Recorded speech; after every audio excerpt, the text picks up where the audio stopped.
নমস্কার, নিউজ প্রাইমে আপনাদের স্বাগত। আমি সঞ্জয় রয়েছি আপনাদের সাথে। নিউজ প্রাইমের দর্শকদের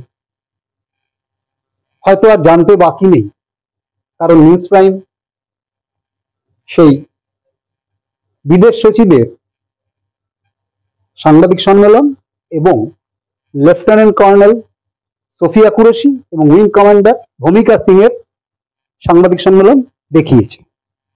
ইতিমধ্যে আমরা জেনে গেছি যে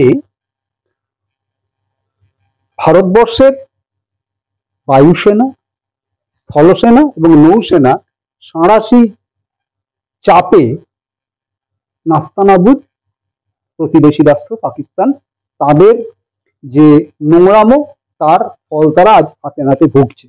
কিন্তু এই যে আবহ, আমরা যখন জানি যে বিভিন্ন সীমান্তবর্তী এলাকায় ব্ল্যাক আউট করে দেওয়া হচ্ছে, বিভিন্ন সীমান্তবর্তী এলাকায় আপৎকালীন জরুরি অবস্থার মতো পরিস্থিতি সৃষ্টি হয়েছে, সরকারিভাবে জানানো হয়েছিল যে সমস্ত স্কুলগুলোকে, যেখানকার যারা ছাত্র ছাত্রী শিক্ষক শিক্ষিকারা আছেন, তারাও যাতে এই আপৎকালীন পরিস্থিতির মক ড্রিল তারা করেন।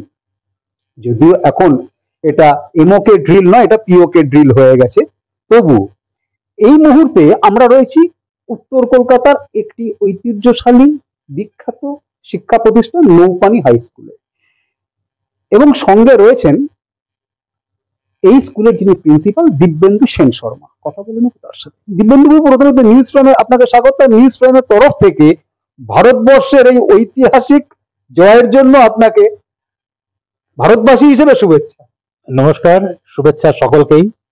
আমরা সকলকে অভিনন্দিত করে নিতে পারি এই অকেশনে। আচ্ছা, আজকে তো এখানে একটা মক ড্রিল মতো হবে, এটা মূলত কি কি হবে এখানে এবং এর উদ্দেশ্যটা? দেখুন, বিভিন্ন স্কুলে, বিভিন্ন শিক্ষা প্রতিষ্ঠানে বা অন্যান্য প্রতিষ্ঠানেও আমরা প্রায়শই, বেশিরভাগ ক্ষেত্রেই আমরা এরকম আপৎকালীন বা জরুরি অবস্থার জন্য, সেগুলিকে মোকাবিলা করার জন্য যেসব সরঞ্জাম দরকার, যেসব সাজ সরঞ্জাম দরকার, তার ব্যবস্থা করে রাখি। কিন্তু অনেক সময় সেগুলির ব্যবহার কিভাবে করতে হবে, সেগুলিকে কেমন করে, কোন কি রকম জরুরি অবস্থায় সেগুলিকে ব্যবহার করতে হবে, সেগুলো শিখিয়ে ওঠা হয় না। আমরা তো শিক্ষা প্রতিষ্ঠান, শেখানোটা প্রথম কাজ। আর আমাদের বাচ্চাদের শুধুমাত্র পাঠ্য বইয়ের শিক্ষা না দিয়ে যদি তাদের জীবন কৌশল না শিখে উঠতে পারি, তাহলে সেই শিক্ষাটা সম্পূর্ণ হচ্ছে না।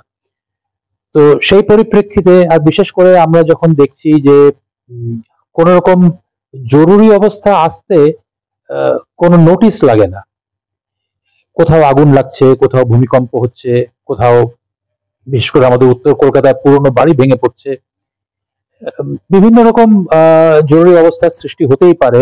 তার উপর এখন যে যুদ্ধের আবহ, যদিও আমার মনে হয় না কলকাতায় তার কোন রকম একটা প্রভাব পড়বে বলে, তবুও তো আমরা ইন্টারন্যাশনাল বর্ডারের কাছাকাছি, আর সেই জন্য এই প্রস্তুতিগুলো নিয়ে রাখা ভালো। যে কোনো রকম আপৎকালীন পরিস্থিতিতে যাতে ছাত্রছাত্রীরা তাদের নিজেদের রক্ষা করতে পারে এবং সেই সঙ্গে অপরের জীবনও বাঁচাতে পারে। নিশ্চয়ই, নিজে রক্ষা করা, প্রথমে নিজেরটা দেখে নিয়ে যতটা সম্ভব অন্যের সাহায্য করা। সেটা কিভাবে করবে? যেরকম ধরুন আগুন, এই ফায়ার ফাইটিং ইকুইপমেন্টস যেগুলো আছে, সেগুলোকে কেমন করে ব্যবহার করবে। আমরা শুধু দেখি লাল রঙের একটি সিলিন্ডার ঝুলে রয়েছে, সেটা ব্যবহার করার ঠিক পদ্ধতি কি? ফায়ার হোজ কেমন করে ব্যবহার করবে? ভূমিকম্প যদি হয়, নিজেকে প্রথমে তার নিজের ভাইটাল অর্গানস গুলো কেমন করে বাঁচাবে, এই শিক্ষাগুলো দেওয়া। দিব্যেন্দু, আপনি তো একটা শিক্ষা প্রতিষ্ঠানের প্রধান, আপনার কি মনে হয় না যে এই যে আজকে যে মক ড্রিলটা আপনারা করতে চলেছেন, ছাত্রছাত্রীদের শেখাতে চলেছেন বা হাতে কলমে দেখাতে চলেছেন, এইটাকে শিক্ষা পাঠ্যে যুক্ত করা অবশ্যম্ভাবী দরকার? তার কারণ তাতে হয়তো আগামী দিনে আমাদের শুধুমাত্র সেনার উপর নির্ভর করতে হবে না, আমরা নিজেরাও অনেকটা সমাজকে কিছুটা সাহায্য করতে পারবো। সেনাই কেন, আর সেনা তো সবসময় পাশে থাকছে না। যখন একটা ভূমিকম্প হচ্ছে, তখন তো সঙ্গে সঙ্গে সেনা এসে পড়ছে না। আমাদের তো আমাদের সুরক্ষাটা আগে বুঝে নিতে হবে। আর আমি সবসময় বলে থাকি যে শুধু পাঠ্য বইয়ের, আজকাল পাঠ্যে যেটাকে আমরা কারিকুলাম বলে ধরি, তার বাইরে অনেক কিছু তার মধ্যে সামিল করা দরকার, ইনক্লুড করা দরকার। তার মধ্যে লাইফ স্কিলস, আমরা সাধারণত 10টা লাইফ স্কিলস এর কথা বলে থাকি: creative thinking, critical thinking, decision making. আমরা ভারতীয় সাধারণত ডিসিশন মেকিং এ একটু নড়বড়ে, বিশেষ করে বাঙালিরা। বা প্রবলেম সলভিং, আমরা প্রবলেম এলে পাশ কাটিয়ে চলে যেতে পছন্দ করি।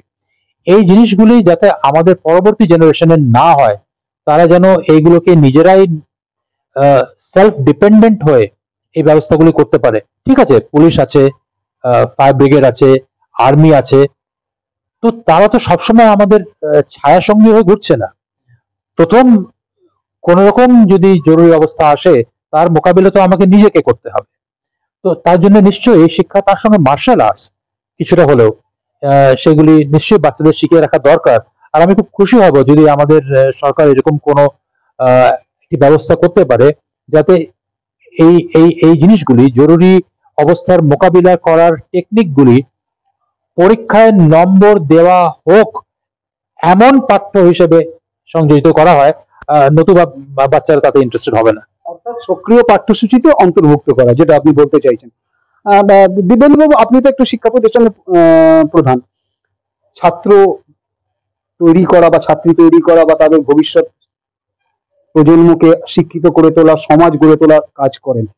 অপারেশন সিন্দুর, কারণ পহেলগাঁওতে যে জঘন্য পৈশাচিক ঘটনা ঘটেছিল, তার পরিপ্রেক্ষিতে ভারতীয় সেনা অপারেশন সিন্দুর করলো।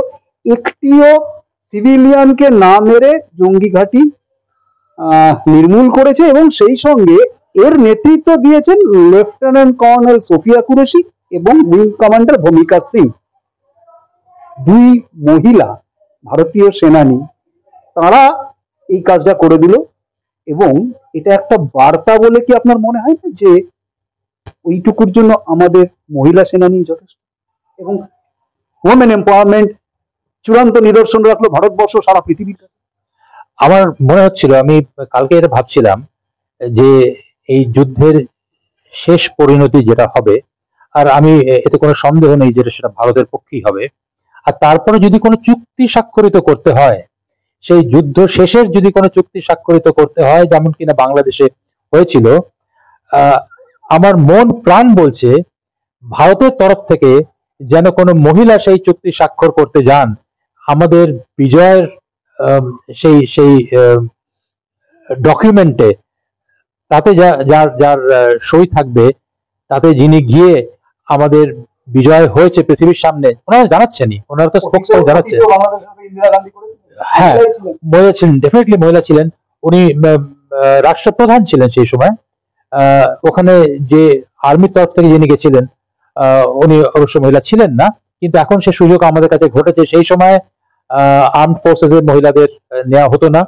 আর আমার নিশ্চয়ই মনে হয় ভূমিকা বা সোফিয়া, এদের দুজনের মধ্যে যদি কেউ গিয়ে, বা অন্য কেউ হতে পারেন, মহিলা, যেহেতু অপারেশনের নাম অপারেশন সিন্দুর, যেহেতু এটি সেই জিনিসের একটা প্রতিশোধ যে আমাদের কত মহিলার কপাল থেকে সিঁদুর মুছে দেওয়া হয়েছে, তো সেই সেই প্রতিশোধটার স্বাক্ষর করতে, সেই প্রতিশোধ আমরা নিতে পেরেছি, এই ব্যাপারটাকে স্বাক্ষরিত করতে নিশ্চয়ই কোনো মহিলার যাওয়া উচিত। নিউজ প্রাইমের দর্শকদের উদ্দেশ্যে, আজকে যে মক ড্রিল করাচ্ছি, নিউজ প্রাইমের দর্শকদের উদ্দেশ্যে যদি কোনো বার্তা দিতে চান? নিশ্চয়ই, মক ড্রিলের জন্য শুধুমাত্র স্কুল, কলেজ বা অন্যান্য প্রতিষ্ঠানের উপর নির্ভর থাকবেন না। আপনারা প্রত্যেকেই কিছু না কিছু ভাবে যে কোনো সময় যে কোনো জরুরি অবস্থার সম্মুখীন হতে পারেন, বাড়িতে থাকলেও হতে পারে। সেই জন্য আমার মনে হয় সরকার পাঠ্যে আনুক বা না আনুক, কোনো কোনো প্রতিষ্ঠান সেটার শিক্ষা দিক বা না দিক, বা ট্রেনিং করাক বা না করাক, প্রত্যেকটি ভারতীয় কেন, প্রত্যেকটি মানুষের উচিত যে নিজের জীবন সুরক্ষিত রাখার জন্য, যে কোনো রকম জরুরি অবস্থায় নিজের প্রাণ বাঁচাবার জন্য যেটুকু সেফটি নর্ম, সেফটি প্রোটোকলস জানা ও সেগুলো ব্যবহার করার প্রয়োজন, সেটা নিশ্চয়ই তারা যেন জেনে রাখেন আর প্রয়োজনে অভ্যাস করেন। অর্থাৎ যেমনটা দিব্যেন্দু বাবু জানাচ্ছেন যে এই মক ড্রিল শুধু শিক্ষা প্রতিষ্ঠান কেন্দ্রিক নয়, এই মক ড্রিল হওয়া উচিত আমাদের ব্যবহারিক জীবনের একটা অঙ্গ, প্রত্যেকেরই শিক্ষা রাখা উচিত যাতে সমাজ সুরক্ষিত থাকে। এবং নিজেকে সুরক্ষার সঙ্গে সঙ্গে সব পাশের মানুষটাকে যাতে সুরক্ষিত ভাবে আমরা বাঁচাতে পারি। আর দ্বিতীয় যেটা জানাচ্ছেন যে এই যে অপারেশন সিন্দুর হয়েছে, এটা বিশ্বের কাছে একটা বার্তা দিয়েছে ভারতবর্ষ সঠিক নারী ক্ষমতায়নের উদাহরণ হচ্ছে ভারতবর্ষ। কারণ এই অপারেশন সিন্দুরের নেতৃত্ব দিয়েছে দুজন নারী। আর সঙ্গে এটাও আশা রাখছেন যদি কোথাও চুক্তি স্বাক্ষরিত হয় এই যুদ্ধের পরবর্তীকালে, ফলাফল হয়তো আমরা সবাই জানি, তবুও যেন কোনো নারী স্বাক্ষর করেন, কারণ সেটাই হবে সঠিক জবাব যেভাবে নারীদের সিঁদুর মুছে দেওয়া হয়েছিল পহেলগাঁও।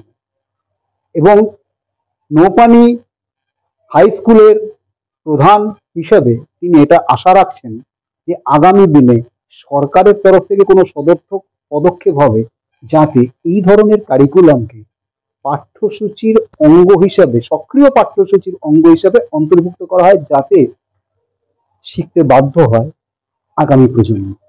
ভিডিও জার্নালিস্ট নীলাঞ্জনার সাথে নিউজ প্রাইমের জন্য সঞ্জয় সাহা, কলকাতা।